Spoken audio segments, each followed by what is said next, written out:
prison de forces vives. C'est une installation qui est constituée de meubles abandonnés et qui est alliée à du tissu qui m'a été offert par les employés d'une usine de textile des Vosges qui a fermé. Donc je voulais vraiment faire une sculpture, une sorte de monument un peu aux mains. Au départ, j'ai recouvert des rues entières avec le tissu que j'ai enroulé, j'ai reproduit les gestes des employés, etc. Et petit à petit, ce geste s'est affiné. Pour le fixer, je mettais des aiguilles et j'ai voulu condenser un peu toute l'énergie que je mettais dans ce travail dans cette matière textile. Et au fil de ce parcours, on m'a parlé d'une artiste qui s'appelle Simone Fulpin et qui, elle, instinctivement a travaillé cette technique.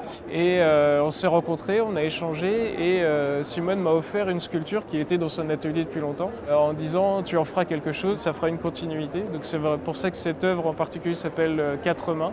Donc c'est vraiment nos deux techniques qui se mélangent et qui s'appliquent sur un meuble abandonné et qui reprend une sorte de squelette. C'est une installation avec un miroir également. Ce qui est très important, c'est que l'un n'agresse pas l'autre, c'est-à-dire qu'on peut enlever tout le tissu.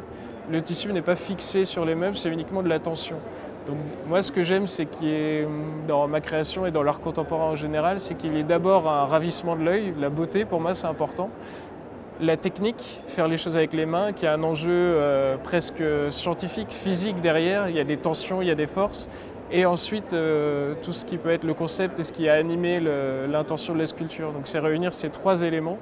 Et c'est pour ça que le Salon Révélation est un parfait cocon pour montrer ces sculptures, parce que je pense qu'il fait la part belle déjà au savoir-faire, aux matières, et qui permet aussi de montrer qu'on va toujours plus loin.